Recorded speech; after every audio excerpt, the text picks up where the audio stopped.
Welcome to PolyCast, a Civilization podcast focused on game strategy. Dan Q. Makalua. The Me and Team. Mad Jin. With guest co-host Ruben. Has so much potential. I don't know which option to pick to say. I think none because we're live.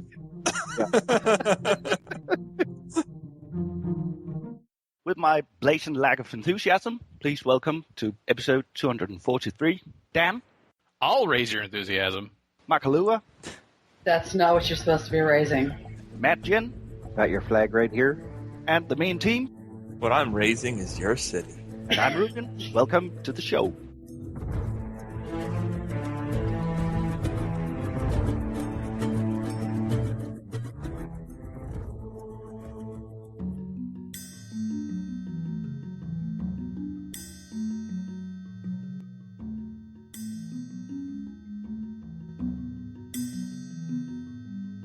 Civilization Online to be launched on December 2nd. It's all play, guys. Woo! Civ Online. So we You got guys to can move be to Korea builders. first. We have to move to Korea first. Just proxy. Or no, I think we needed a friend in Korea, right? That's how it worked. Oh, Lisa. Please get one Korean friend. This is how we get people to not just play the game, but to get more friends for Koreans. Well, that's what that other article Something. said, so... I know, we talked about that last episode. Yeah, You need to live in Korea or have a friend in Korea. I'm like, what? Yeah, we discussed the open beta dates for Civilization Online from developer XL Games. By the time the post-produced version of this episode recording is released, the title will have been launched. Phil already mentioned the date. It was announced at a press conference on November 25th. We are confident that we have developed a very entertaining game based on the renowned strategy series. We will continue to develop extra content for the game and provide updates in the future. That's XL Games CEO Jake Song. The game has been in development for 5 years and, according to them, cost a little over $43 million to develop over that time. There is no cost to play, at least during the open beta test in December, and a marketplace, however, will be selling some items, but the extent or even examples of those items was not discussed. I enjoyed this comment in particular. We did not develop Civilization Online simply to make money. We have designed the game to allow users to enjoy it, even when they do not pay for it. And I feel like the next thought is, but we would enjoy it even more if you do pay for it. So we actually start recouping some of this $43 million we put up front and would like to then make money after that. The senior game producer at 2K Games, Garrett Bittner, spoke to the extent of Civilization Online's global availability, confirming early reports to quote-unquote roll out the game on the island of Taiwan, as well as in Hong Kong and Macau. But for now, we plan to focus on the successful launch of the game in Korea first, quote-unquote. That seems like a good idea. And we know that XL Games has not to do with the managing of Civilization Online in anything but Korea. But they did develop the game, and of course, 2K Games owns the IP and will oversee the publishing and the management of it going forward. So I guess my one-line comment at this point is, Civilization Online, I hope your fate is better than Civilization Network. As in, you don't get shut down a couple of years afterwards. I'm pretty sure everybody hopes it's better of an outcome than that. Well, except the haters, but, haters can... Well, I guess, yeah, you just want something to be bad for the sake of it. But even stuff that I don't anticipate being good, I would still prefer it to be pleasantly surprising. So if you are listening to this show and you, first off, can play Civilization Online and are interested in playing Civilization Online and are willing to tell us about your experiences, there's 3 points there, then drop us a line, send us an email, thepolycast@gmail.com, and let us know how it's going. And we could talk about it on a future episode. Dun, dun, dun, dun, dun, dun, dun. Well, and the hope is also that once it's launched, that we will be able to relaunch Civcast, which was initially for Civilization Network, and have Civcast, so social Civ, to be able to reflect Civilization Online in 2016. But we need at least one person who is able to play the game, interested in playing the game, At least. willing to discuss the game verbally in English. There are a lot of steps to there, but that is the hope in 2016. We shall see.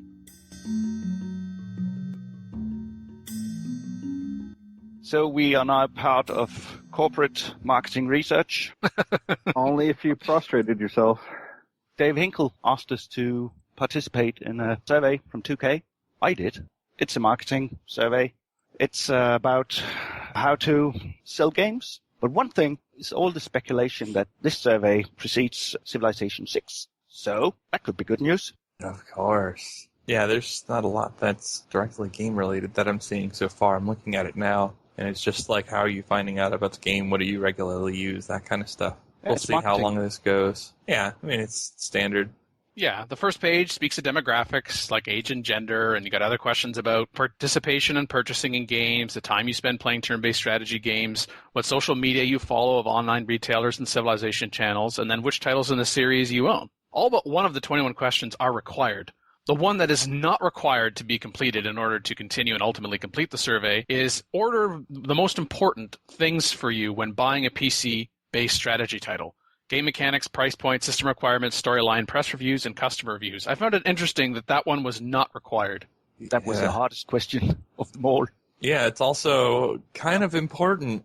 Just a smidge important if you're designing a game to know what people prefer there. Seems like something you'd want to require from your survey takers. Especially from a game publisher, seeing as how they hold the purse strings. They're going to be making the decisions. Yeah, I don't care where you are in the design chain, though. That's something that really should be known regardless. I took the survey as well, titled, "We Need Your Help, Civ Fans." I think the survey took, about 5 minutes for me to complete. That's a long time. Well, I was thinking about what it is that they were asking. Perhaps I took it a little too seriously. I don't know. I put game mechanics number 1, by the way. Yeah, me too. A lot of the others I don't weight very strongly at all. Yeah, press reviews and customer reviews are a crapshoot. Yeah. I mean, I put customer reviews a little higher, but what I had in mind when putting that was basically friends. Yeah. Or the mouth on it, which isn't an option there, which is, I would say, not so good survey design, because you can't put a very important thing that would cause someone to buy a game. And it's not like, friends references is that unusual of a source for buying a game. Yeah, word of mouth has been pretty darn important for a lot of things over the course of human history, long before we had anything even resembling a computer. Yeah, and it's still very strong. It's not like it's fallen off that much. If you have a game that a lot of your friends enjoy, and you enjoy playing a lot of other games with those same friends, and they have similar tastes, that's going to weight your opinion a little bit more than a random person giving it 1 star and being like, I suck at this game, so I hate it. Or even 5 or 10 people, as compared to one friend that you know and trust. Yeah. Although hopefully if they're your friend, you trust them, but... Well, depends. The last question was kind of open-ended, which was, in your own words, what are the things that you like most about Civilization? I honestly can't remember what I typed, but to me, that would be a question maybe that you don't require, because, of course, with that kind of survey, someone could just type in the number 1 or the letter A or any kind of character at all, and it would go through.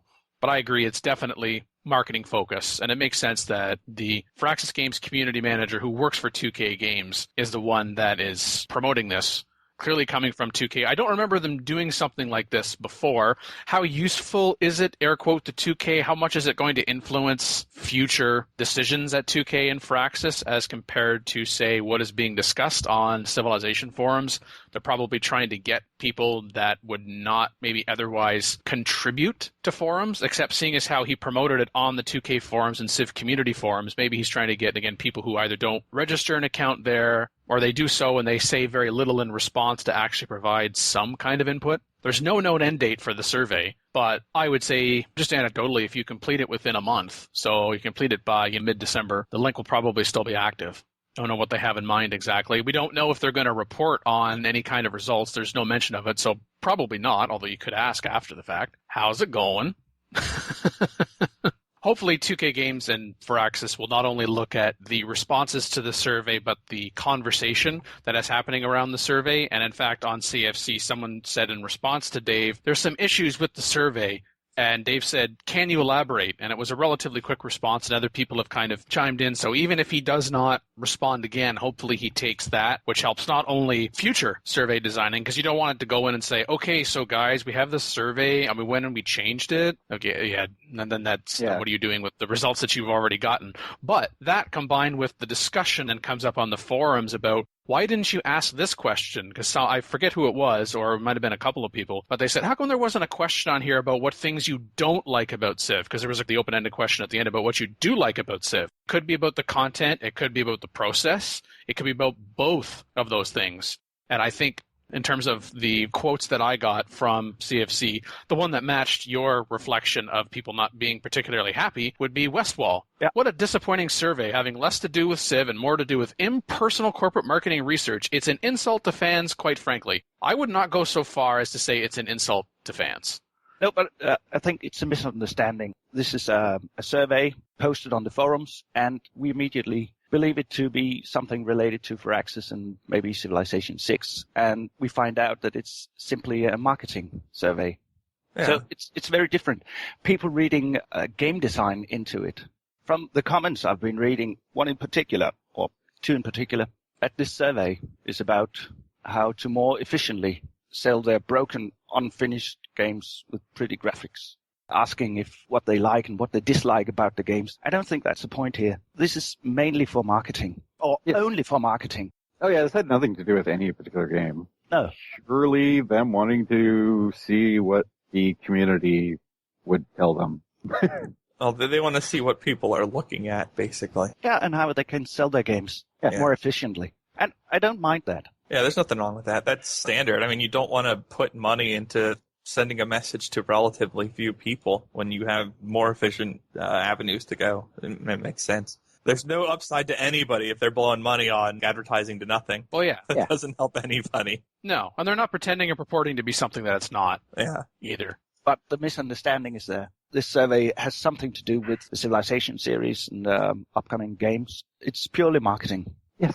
Primacy King 2 made the comment, I find it interesting that 2K is doing a survey about Civilization now. I don't know. I mean, it's essentially the end of 2015. We've had the release of the Rising Tide expansion pack for Civilization Beyond Earth. There's actually also been the release of Civilization Revolution 2 Plus, and now there's Civilization Online. That's 3 different Civilization titles being released in the same calendar year. Not necessarily targeting the same markets, maybe some overlap, some not, but still, wow. It kind of seems like, okay, it's end of year. I don't remember 2K ever doing anything like this before. Well, I guess my question is, how come they didn't do this before? How come they're doing it now? But hey, now is better than never. Well, the speculation is that it's for Civilization 6. Speculate on whatever. It could also be for XCOM 2. It could also be anything. It could also be for, like, 2K has lots of games. Maybe they want to see if they can convince Civ players to go play that really horrible Bureau. I think it's misleading to say that a marketing survey is for any one game in particular. Yeah, considering how big they are. And it is true that question 14 asks, which of the following games do you own? Yeah. And it's not all 2K titles, let alone Firaxis titles. Yeah. They have a section for very specifically not 2K/Firaxis titles. You can say if you own stuff like StarCraft 2 and Call of Duty and whatnot. The only problem I have with that question, though, is it says check all that apply and the last option is none. So I'm going to go ahead and I'm going to check every single one of them, including none. Oops. Now, it would be nice if the survey actually unchecked all the other ones anytime you checked none, but I bet it doesn't. I didn't try it, but I bet it doesn't. It doesn't. Okay. Sadly. It goes to survey design, and I know especially Phil and I, we've actually there's been less about the design of the survey itself, although I wanted to point that out, as opposed to, I think, first off, what questions are being asked, and then as we're getting at the misunderstanding and the misconception about what the purpose of this survey is. Yeah. I see less of the more overt stuff that really bugs me about surveys with the questions, but partially it's just the questions themselves are less interesting to me because they're not so game related. They're just looking for sheer counts of who checked each box, which is, it's okay, I guess, considering they're just looking for counts of people who are going to be looking at the end results or whatever. Yeah, it's more about breadth than depth as well. Scratching the surface of a lot of things, although perhaps this is a springboard, hopefully maybe for more in-depth survey that perhaps speaks to one or two of these general questions, and then based on that they decide, okay, we want more information about this. So we extrapolate less and we actually get more data on this. So that would be nice to see in 2016. I guess I hope it's not just they do this kind of once and we hear nothing about it again in the future, or there's no follow-up in some respect. I think the real test of this survey will be how do you treat the end, the quote-unquote end of the survey? What do you do with it, and how do you communicate that? When do you communicate that? That'll be the next step. Yeah, I guess.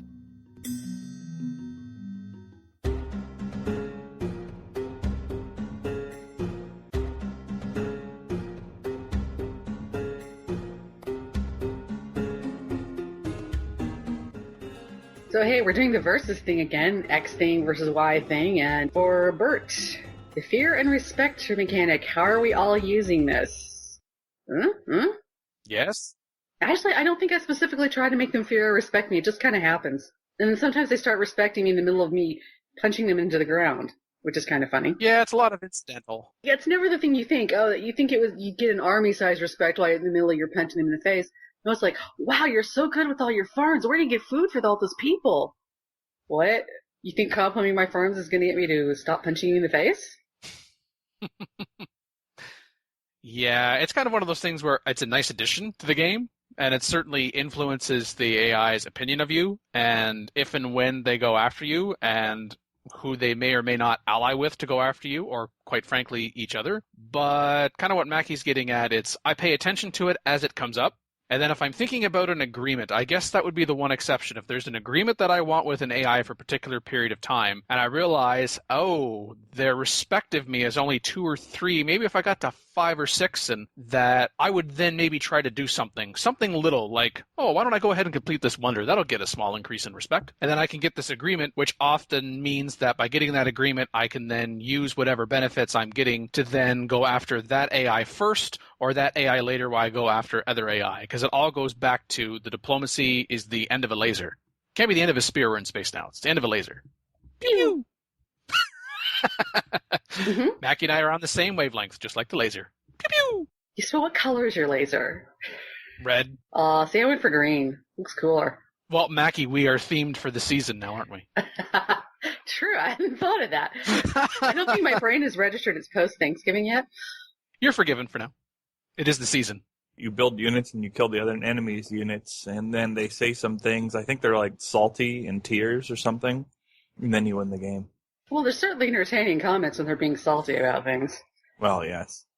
I think they could use a little bit of tweaking for better plausibility, because the whole, I like your farms because you're rolling over me with tanks thing is a little strange, but whatever. It's not that bad. It doesn't hurt anything. It's amusing. Or as we've talked in the context of diplomacy before, hey, your energy reserves suck. I dislike you. Well, I think you dislike me more because I'm using that energy to rush by some units to squash you. Mm-hmm. So our general perspective on the fear and respect mechanic, which is it falls a little short, other than the entertaining aspect. Yeah, it's entertaining, but it definitely needs some improvement. I'm glad it's in the game. I hope they don't take it away because there are issues with the implementation. Yeah, it's not like Pack of Secrecy, but yeah. Yeah, I would like to see something like this in a Civilization 6, for example, but it needs some help. Yeah, I agree. Fun concept, just needs a little tweaking to be actually something I have to pay attention to instead of something I just go he at every once in a while. The respect mechanic functionally moves up and down, and the fear mechanic is a waste of time. So, Plus, the AI still has its own internal number that blatantly ignores both of these. More numbers. Yeah. Good stuff. Captain Mike P. made a thread over on the CivE Strategy and Tips forum. Yay! Because we actually asked for that sort of thing, and somebody did it. Anyways, he says, how to survive Rising Tide Apollo. And without being horribly mean, I think this is somebody who used to play at Prince on Civ 5 who was starting to take on Apollo. So it's kind of like somebody going from Prince to Emperor in Civ 5. And then people who played at Emperor for a long time would look at this and go, what? It looks like it's just more of an initial somebody just getting to here and saying, this is what I found worked. And it may have, but not really consistently useful. His suggestions were to stay isolated. Blatantly ignore the AI. Don't play with the AI diplomatically at all. Is this vanilla? No, this is... Well, no, I mean, yeah. Like, if this was a comment for vanilla, I might not have the Spock eyebrow right now. Yeah, okay, but that also lies into a further down point, but it's related to the stay isolated, which is don't try to suck up to the AI. Apparently, the AI will hate you regardless of what you do. Any relationships that release cooperating are painfully brief, and being allied is a hell of an anomaly. You should invest in killing your neighbors, not being friends with them. Okay, Well, I putting can those agree two with that together. last line, but you still need Yeah. temporary workings. Putting those two together, I would like to point out that yes, you can be diplomatic with the AI. The thing is, people who say that they're still psychopathic, which, I mean, they are basically still psychopathic AIs, haven't stopped to look at what they like. Each AI has a series of things that they like, and if you do those things, like expanding your orbital coverage area, making lots of food, or lots of trade routes, or lots of spies, or whatever. Having synergy in your virtues. That too. There's lots of things that any particular AI will particularly like in that particular game. I don't know if it modifies every game or if it's just like this, Utama likes this always. I think that's partly it. But anyways, they like those things. So if you do those things, which in general are things you should do anyways for your empire, and they're not all military related, then they will like you more. Of course, generally you will also lose a lot of respect because you have a smaller army or blah, blah, blah, just because the AI is dumb like that. Also, go take a look at their relationships, and if they hate somebody and you tried to be friends with that person, well, then they're not going to like you very much. And of course, not being isolated, i.e. go make agreements and buy services from somebody and sell services to them, that will also make them respect you. Guaranteed. Build wonders. Yeah, that's what really got me that comment when he's talking about in the bird context. It's like, you don't want to make agreements? Yeah, that Really? I think we can change this line to don't try to suck up to all of the AI. I think you need to pick a couple. Yeah, pick a couple. And then once you pick a couple and you get very cooperative and or allied, that sort of makes the other ones fall in line or they'll get slaughtered, which is back to that bottom line. Yeah. I mean, you can be investing in killing your neighbors and being friends with your not neighbors, the ones that are slightly further away. You can play nice with the ones that aren't initial targets. Yeah. Well, That's standard. And it's really easy. Every turn or every other turn, them making comments about something you are or are not doing. And in fact, now with Rising Tide, unlike in previous Civ titles, including Vanilla Beyond Earth, if you declare war on someone that another faction doesn't like, they will like you more. It's not just, I'm only going to contact you if you declare on someone that I don't think you should declare on. Well, we both hate this person, so I declared on them. Meh. Yeah. You're a warmongering menace. You declared on my worst enemy. Heart. Yep. Take advantage of that. Yeah. Again, you don't have to. Yes, if you can't figure it out, then it would seem horrible, and then you can go totally isolated. But even going domination, you can make longtime allies the last target. Well, yeah, keep your friends close and your enemies closer. Yeah, that happens. Otherwise, he loves spies, which is great. I like spies too. Yeah, I agree with this point on the list. Rank up spies, get lots of spies. They steal tech, science, money, other stuff. It's all free stuff. No one gets hurt with it, except for maybe the spy if they accidentally die. But otherwise, again, there are some AIs that love it that when you're spying, even when you're spying on them, sometimes they think that's a thing. That's true. You get respect for spying on them because they're, I don't know, weird. Well, if all you're doing is siphoning energy or science that you get out of thin air, it doesn't take anything away from them. Yeah. Yeah, they make comments like, ooh, look at all those spies. You must, really be worried about me. And that makes them respect you or something. It's like, yeah, you go with that interpretation. Don't mind me as I raise all the levels in your city and then flip them all at once. Whatever stops you from crying and just whimpering at night so you can go to sleep, sure. Yeah, pretty much. And even if a spy does get killed, who cares? Well, yeah, it's not like, oh, that's the end, that slot's dead. No, you recruit another spy relatively quickly. Yep. And there isn't also the AI saying, hey, we caught one of your spies. Stop it. The other two main points were have a well-balanced army. Your definition of well-balanced is sort of depends on the situation, but if you have water cities or cities on the coast, have a navy. If you have a neighbor who is land connected to you, have an army. Have your random tac nets if you have them, or orbital lasers if you got confused as to what you were doing. have some fighters in the air, have some ranged units, have some melee units, and lots of defensive buildings. And yes, you should do that. Because the AI always looks at your army versus their army and will attack you just for giggles if you don't have, like, the biggest army on the planet. Captain Mike P's point about, I guarantee that your stockpile of floatstone, titanium, peroxide, xenomass, and oil will come in handy in the late game. If you're primarily, if not exclusively, on the water, not so much, because those units... Not much late game? Well, are you getting to the late game? First off, I find that I end games more quickly if it's on the water than on land, which is essentially the complete opposite experience, say, in Civilization 5.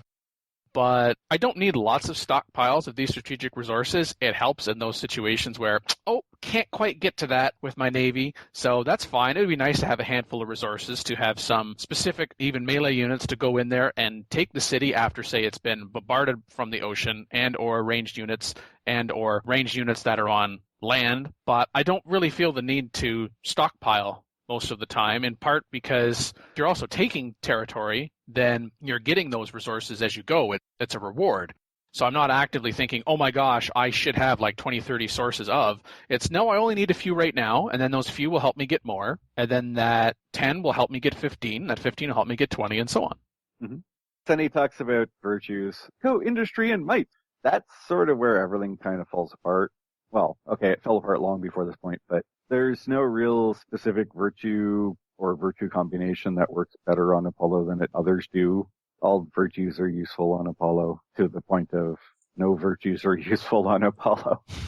I mean, It really doesn't affect the game very much. Just going might, various minor strategies like, go might early, kill lots of aliens, get lots of science, or go industry. If there's a lot of stations around you, you can generate tons of cash out of that. And, or if you have basic resources, then you want to go industry prosperity, because then you'll get lots of energy and production out of them. Which is all part and parcel we've talked about on previous episodes, but again, we're specifically talking about Apollo. Yeah, but industry might isn't a requirement. Prosperity isn't a requirement. Knowledge could almost be used, sort of, except it wasn't so bad.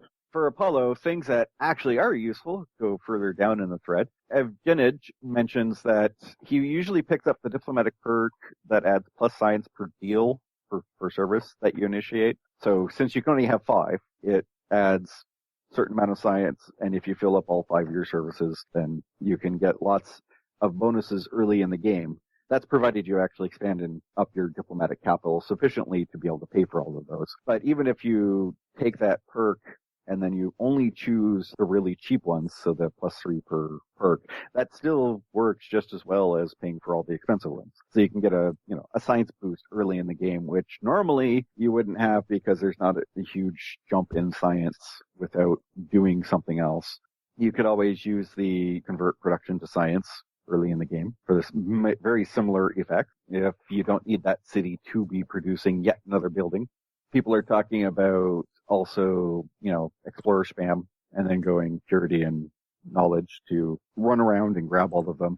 And also researching the leash ability, which is a Harmony 2 affinity level requirement. And then you have your explorer's leash alien units, and then go send them in to pillage the alien nests, and as well as go sit on runes so that you can hold the runes from the AI till your explorer can actually show up and get it. Apparently, fully attempting a domination victory once on Apollo lead Epic Western to suggest, go get phasal transporters, and then just land on them, which, in general, is not a horrible thing. You can fully upgrade, i.e. go hybrid, so get your 6/6, 7/7, 8/8 levels, get phasal transporters, have mass spammed units before you actually got to that point so that they're cheaper, and then just drop phasal transporters around whoever you are targeting and, within a bunch of units. Pretty easy to run somebody over if you do that, if they don't have their orbital area completely covered. And if they do, or you don't have the initial range, well, there's those satellites that give you extra range. So you might have to actually drop in a couple of those to get far enough over so that you can use the phasal transporters.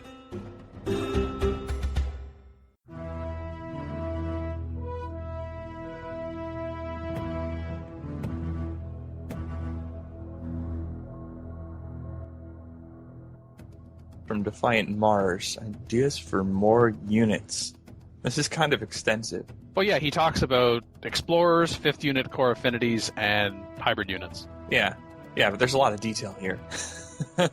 Oh, yeah. This thread was started before Civilization Beyond Earth Rising Tide was released. Oh, you're right. Been a bit perturbed by the holes in affinity units, so I've been trying to come up with names and concepts for various affinity units. This thread is meant to propose and discuss potential names and bonuses for affinity explorers, names for hybrid units that did not get upgrades in Rising Tide. Essentially what he does is for each one of the affinities, harmony, purity, and supremacy, through the explorers, through the 5th unit core affinities, and then the hybrid units, giving names and particular abilities, including strategic resources required and or affinity levels required in order to reach them. And I think just on a first pass, having explorer ability upgrades, in part where, look at Civilization 5, and the scouts, for example, it's, hey, guess what? We finally get some upgrades for those guys. And then explorers, none. Now, you could say that, well, explorers do get upgrades, just not based on the units, but, say, through virtues and quests. So I guess in that respect, I'm not feeling it, quote-unquote, as much. The abilities being proposed here are interesting, and they're relatively straightforward as to what's being given as well. Immunity to Miasma for harmony, extra combat strength when defending against aliens for purity, an extra module for supremacy. That all makes sense thematically as well. Visioner module for supremacy, combat strength when attacking aliens or HP per turn outside friendly territory for purity, and then less damage from leashing aliens or +1 movement for harmony. Yeah, I like it. It would make just a little bit of extra flavor to the explorers. I really like how Defiant Mars outlines the military approach of the different affinities. And when I read that, I got really excited. Oh, I want to play again. But then I also get depressed because this is all so exciting, but it's not in the game. It's not possible. I don't see how this can work the core game we have in its current state. It sounds so interesting with the different play styles and what they focus on and how they approach military conquest. But it's a fantasy. That's what I get from reading this. What, the ideas for new units? No, Being a fantasy? No, he goes on to have like specific posts just for harmony, for purity, for supremacy, and whatnot, and how that would play out throughout the game. So yeah, these are exactly major changes. And I agree, like, there's a lot of potential here. Yeah, so harmony, focus, mobility, and miasma. For purity, about defense and brute force. Supremacy is about battlefield positioning. Mm-hmm. And it's building a little bit on stuff you're seeing to an extent in Rising Tide already, but it's really fleshing it out. Yeah, it looks like the basis for a very nice mod. Yeah. And it looks like it is basically filling in a hole in the game. Part of a hole, anyways. And only partly filling it. Pretty big hole. Yeah. I'm surprised there just isn't anything about what he would do with air units. Seeing how a lot of people are like, so there's hybrid stuff for a lot of these unit classes, but air? No? What? Aww. No air, no subs. A very long and fleshed out proposal for affinities and specific units and specific modifiers and everything, and it's impressive, but like Mad said, it's filling a hole in the game as well. But would it actually work if this came out as a mod? With these different units and the diversity in the affinities, would it work? Would it play out? Maybe.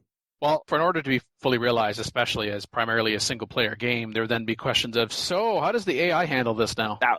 How does it work with the other mechanics in the game? Like, it's a good start, and it's a good basis for a mod, but I think there would have to be more for it to feel as immersive as it could be, but it's a good start. We're talking about an AI that in the game we currently play will embark its units next to enemy units that can shoot.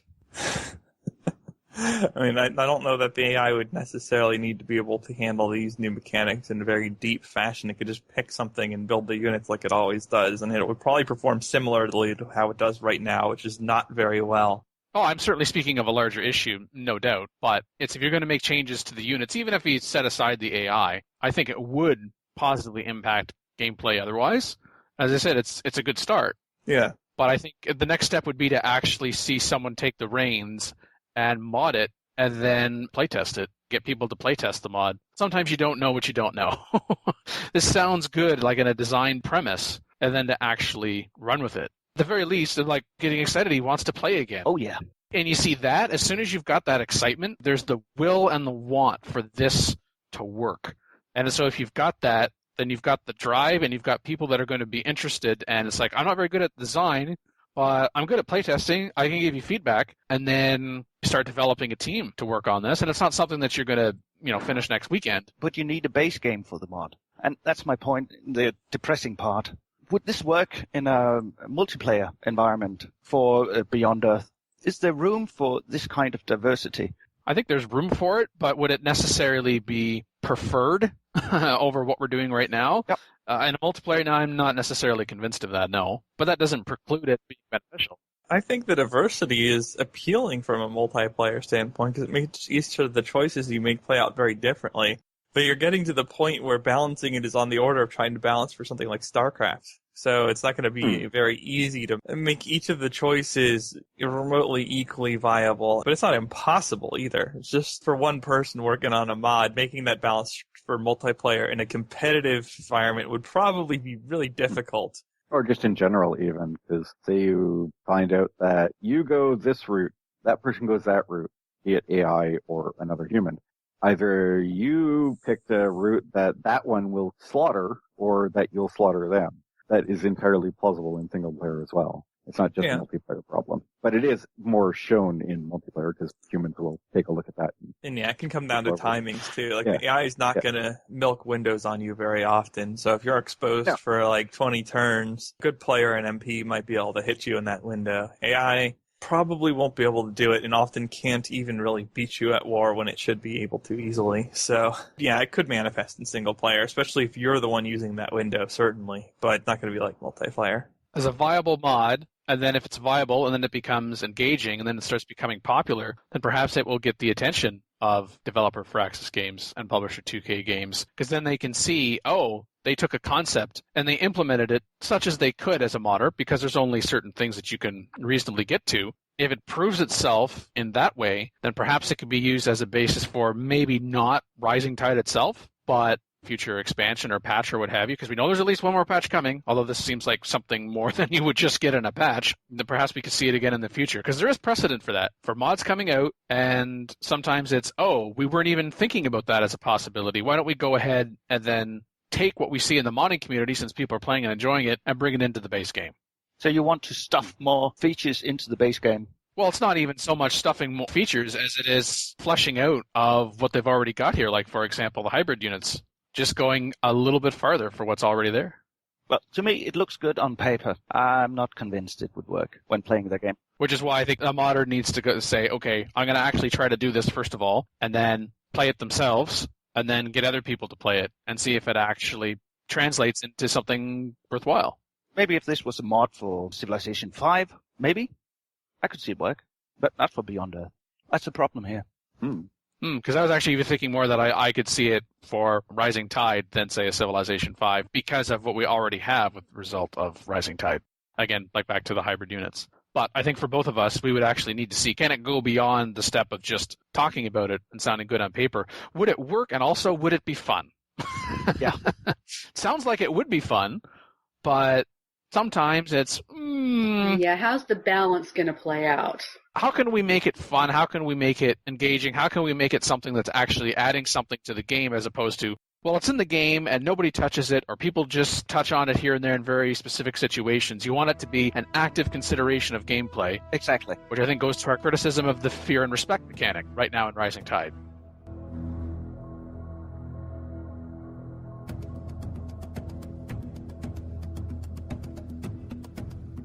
We don't want it to be a fad within the game. We want it to be something more substantial than that and longer lasting. Man, that sounds like an advertisement for gum, but... Long-lasting fresh mint flavor. I don't know. Does Miasma taste like mint? It looks kind of minty. Does Miasma taste like mint? That could be the episode title. Try it out. Well, I wasn't trying to give an episode title, but you're welcome. Galagus has posted a thread about an Affinity building overhaul. Exclusive building sets for each core and hybrid Affinity. Yeah, so there's specific examples here. And as compared to the last thread, with considerable help, he intends to mod this. Oh, excellent. Because there's actually a lot of buildings. Like Purity gets one at level 2. It's monumental architecture. I guess you're building little mini Stonehenges? I don't know. Oh, it requires floatstone. Floating Stonehenge. There you go. Oh, hey, there's a reason to research the tech that allows you to work floatstone. Oh.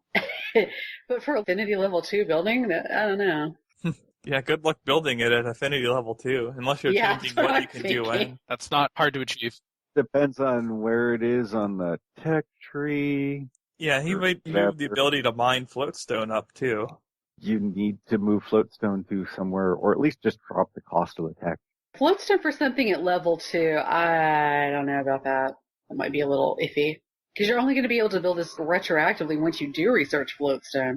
I mean, like there's a sky crane later on that's for purity level 7 that requires floatstone. Okay, that makes sense because you push that affinity pretty hard to get to that point. Oh yeah, I would probably suggest any building or whatever doesn't require the affinity related thing until affinity 4 or more. I would assume that the first 3 affinity levels should be without the special resource. But then, of course, you also make them sufficiently weak that spamming it isn't the thing to do constantly. Wow, with the monumental architecture, he's kind of got that already, but requiring floatstone. Yeah, but also The city has access to floatstone. it should be moved up a few purity levels because it's base giving +3 culture and +3 production, plus that +3 or +3 again on the sources of floatstone, copper, and gold in the city. And the quest gives an extra 2 culture or 2 production. Yes, exactly. That's like a high thing, and why is it all the way down here at level 2 purity? Yeah, no, that's a massive boost, especially if you land in a situation where you can get tons of that. Like, that's better than most buildings for a while. Yeah, I would cut the quest, and if you're going to have that for floatstone, then there should be something comparable for Axite and Xenomass as well.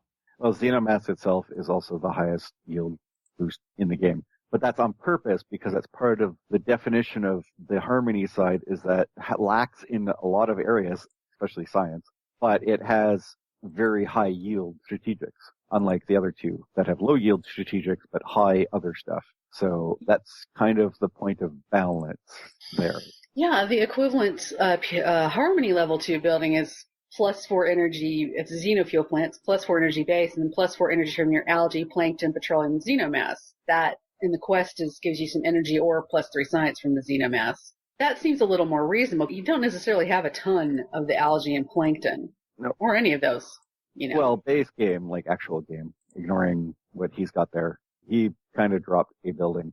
As in the only building Harmony gets for science. In base game, you have 2 buildings at Harmony level 2. Again, this is a balance thing. In the base game, each of the affinities have the same number of buildings, but they're spread out differently. So Purity and Supremacy tend to have later or mid to later buildings, but they also end up being better. But whereas Harmony has 2 early buildings, but they give you decent boosts for that. What he really should be doing is not focusing on big numbers, because he seems to like big numbers. Because when you start adding things up, like that Xeno Sanctuary, +2 culture and +2 science from chicken, chelonia, coral, eggs, reef, forest, nests. If you've got one of those ocean cities or oceanside cities that happens to pick up like the chitin and the coral and the eggs, which you can have very often, plus it's got some forest on it, that's just going to be freaking ridiculous. That's everything with the kitchen sink then. And reefs, almost every single coastal tile is a reef. Yeah. Like, come on. You've got that which requires Harmony level 5, and speaking of later affinity and not having a very good output, Mantle, Purity level 8, requires Floatstone, plus 0.5 Science and plus 0.5 Energy for each Virtue Synergy. That's... wow, why would I bother with that? Yeah, not even a whole number on that. Also, Virtue Synergies tend not to be big in number in the game. Like, you tend not to have a lot of them. Yeah.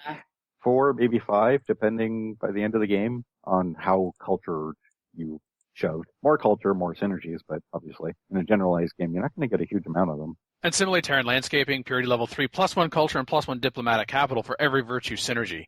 Okay, yeah, there's quests for +4 culture or +2 food, but still underwhelming as compared to some of these others, which are so overwhelming. I mean, I like the idea, and I think a lot of what we're getting at is what you're having in terms of the number of effects, although in some cases, yeah, like the Xeno Sanctuary, way too many possibilities there. But as a concept, overhauling the affinity buildings, okay. And I like some of these, and unlike some other people on the panel, I'm not particularly concerned that you have low-level affinity tiers to achieve some of them, but the numbers He also does say that I plan on no tech requirement or very easy tech requirements for affinity buildings to maximize freedom in the tech web, which makes me wince almost more than anything, because the idea that we've talked about before is maximize freedom in the tech web. Now you want to focus that a little bit more. If you're going to tie it to an affinity, then fine, have it going down a path where you're going to be able to get up in affinity levels. But if it's a very easy tech requirement, yet at the same time you require a high level affinity or no tech requirement at all, and you have low tier requirement, then it becomes either you're never going to build it or you're always going to build it. And I think that defeats the point.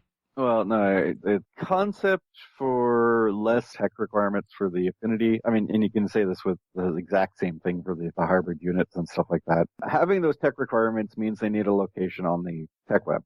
And you can't overload some of the early techs so badly that these are the techs you're always going to get. So therefore you end up pushing out stuff further out so that it's more even. But the problem I see with removing tech requirements for that is all you're going to tech at that point is directly to your goal. So if you're going purity and you go for the purity victory, then that's the only tech you're going to get. You're not going to go outside of what is required to get that, which actually reduces the use of the tech web, not maximizing freedom. You'll have the freedom to ignore the entire tech web except for the exact virtual victory goal tech path, which really does defeat the purpose of having choice. So Yeah, I would agree with Dan. Choice. Yeah, I would agree with Dan that the buildings and that would have tech requirements, but yes, you place them in such a way that you are going to fall over those buildings and, hybrid units and all that at the time that you would naturally gain those things. Not like throwing, say, the 4th level affinity building in a tech location that you would actually end up getting there after you hit like affinity level 10. Does that mean adding more text to the tech web? Probably, but so.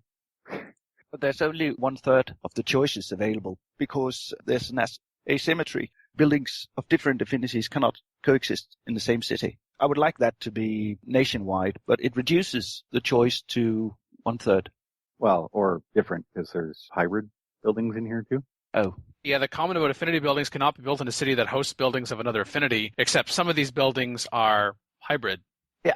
So, which is it? Oh, that's broken. Well, it's a question of, are you assuming that the game plays as per right now, as in quote-unquote hybrid is just the sum of the two, not something different, or is it that the quote-unquote hybrid affinity numbers would also be on the tech web and not individual? So there's the pure root, and then there would be a separate hybrid or something. Because if you had to manage hybrid, that would just be weird and bad. So a good start, but some refinement on the numbers and the requirements and clarification of some of the premise here as well. Well, I really like the asymmetry approach. I would like to see more of that in the game. That the factions differ, units differ more, play styles differ. Oh, yeah, that should exist. I feel it's lacking. There are ways to get there, and then there are things like this. And Galgus also at the end credits Defiant Mars for feedback as I was designing this. Hey, Galgus, why don't you go and help Defiant Mars mod what he's talking about while he's helping you design what you're going to mod here, and maybe some or all of what we said, once you actually put it into practice, maybe we'll be proven wrong in some respects. I don't mind that. Oh, it's not wrong. It just takes iterations of work and finding an actual balance. Just based on what I'm seeing, I actually would prefer to try what Defiant Mars has outlined as compared to Galgus, but that could just be, again, how it's presented. We'll see.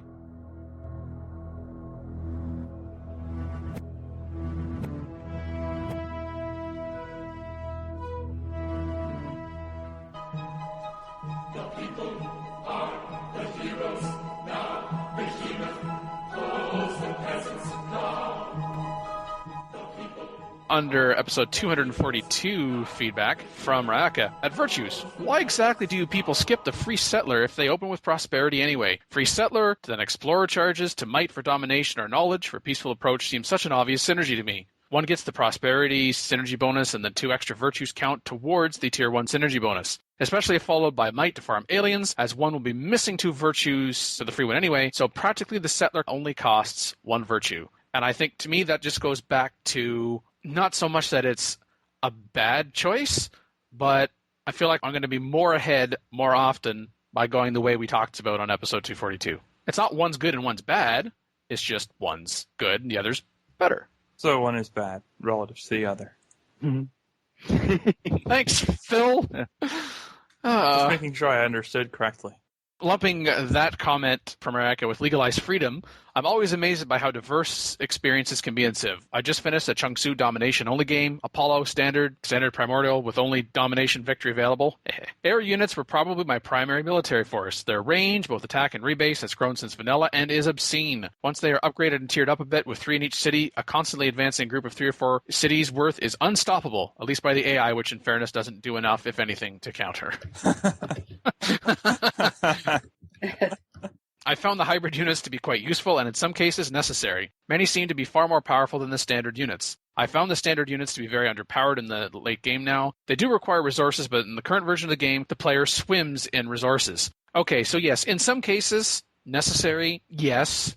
I can see some cases where they are necessary. I think more cases it's preferable, not required. But that also goes to, okay, hybrid units, which hybrid units do I want, when, how many, for what purpose, as compared to, again, I go back to naval support, or quite honestly, even air support. I don't feel the need to invest much in hybrid units, and I think this goes to something we talked about the last episode as well, by the time I get that hybrid unit, that's great, but it's a novelty because in another vein, I can have a standard unit that is comparably good enough, or at least in combination, doesn't require a resource, doesn't cost as much to buy, not going to take as long to construct, and I end up with the same result. Gaga Extreme, who was guest on episode 235. It was funny to hear them talk about the Civ spin-off, Civilization Online, as if the whole thing was more than a cash grab to get player money and a portfolio enhancement for the company to make it more attractive for investors. Quote, see, we have a foot in the Asian market, unquote. The idea that they'd actually put effort into the game to add some sort of Civ-like feel is precious. Okay. And I think that just goes to we are not the target. Not just because we don't live in Korea, but for the fact that it's a massively multiplayer online role-playing game with some strategic elements. And hey, man, one can hope. Always can hope. And then, Rayaka, this game looks like nothing to do with Civ, but damn those character models. I almost wish I was bisexual so I could fully appreciate both of them. Wow. Well, you could aesthetically appreciate both models without having to be that. I mean... Yeah. Call in today. In North America, the number is 301-637-7659. That's 301-637-POLY. In Europe, 44121-288-7659. That's 44121-288-POLY. The only thing worse than being talked about is not being talked about. For more information on PolyCast, Our sibling shows Modcast, Revcast, and Turncast, or about PolyCast in general, log on to the series' official website at thepolycast.net.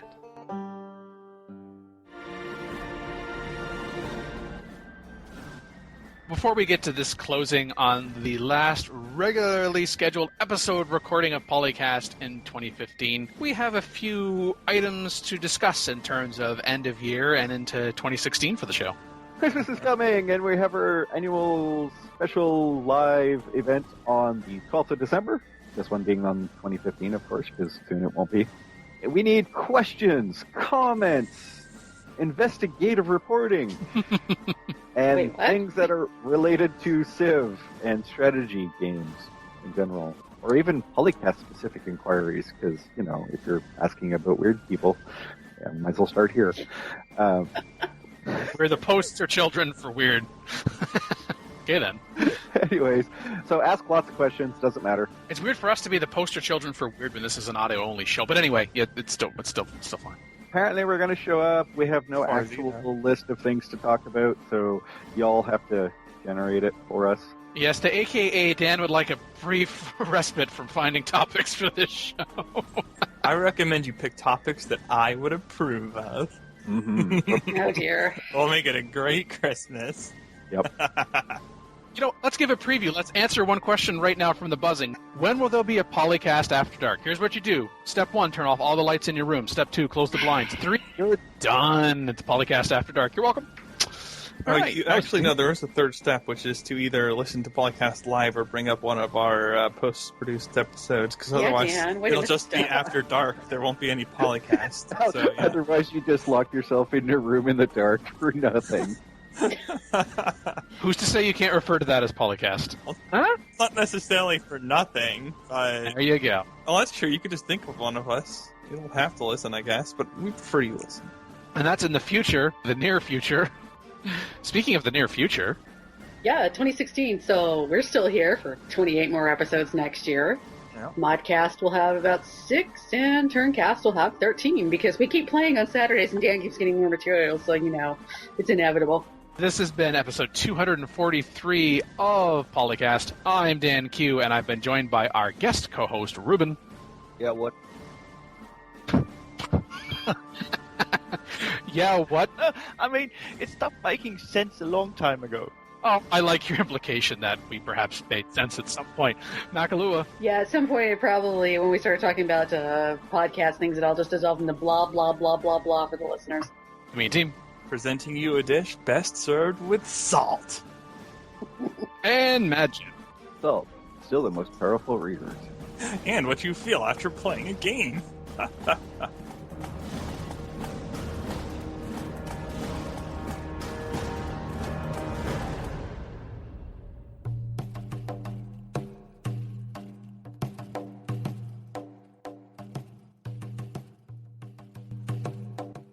All right, we should be live now. So, go ahead, guest. All right, with my blatant lack of enthusiasm, welcome to episode 243. I'm joined here by... Pause, hold on. I'm just gonna say, because, Phil and Mackie were talking over Ruben. You mean coughing? What? Hold on, pause. Are you lagging? I think I'm getting double. Hold on. Whoops! Oh, turn that off. Turn off the stream in the Bill background. and Mackie were not talking when you were saying this, so, I had to... Talking over it. I thought I had already gotten that pause. It was just too awkward for me to interrupt, so... I didn't know what to say. It took me a moment to figure out what was going on that would cause Majin to say that. I'm joined here by...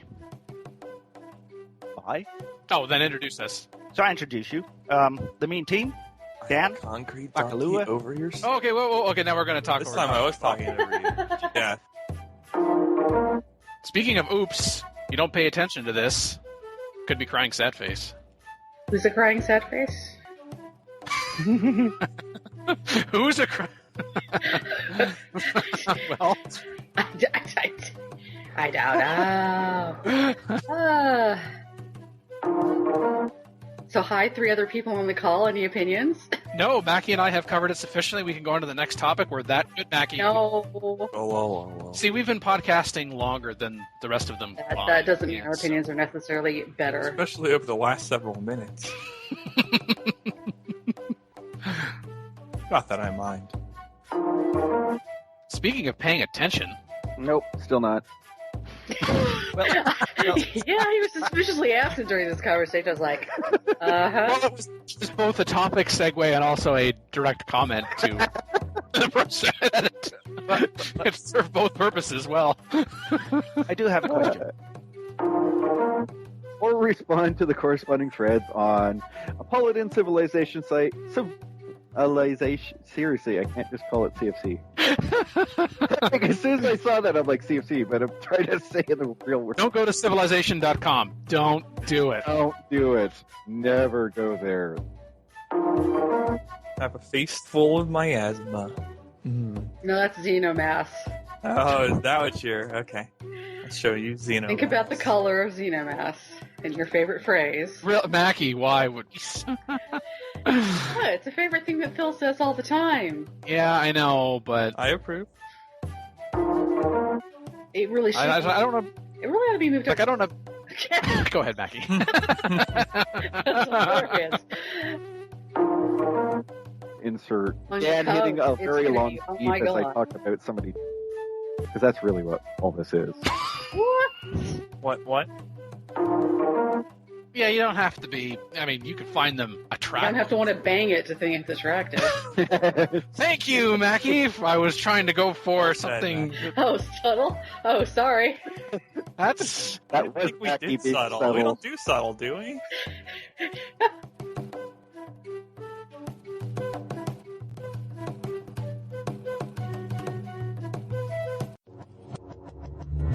Record date November 28th, 2015. Civilization 4, 5, and Beyond Earth sound clips copyright Take-Two Interactive. Copyright Civilized Communication at civcom.net.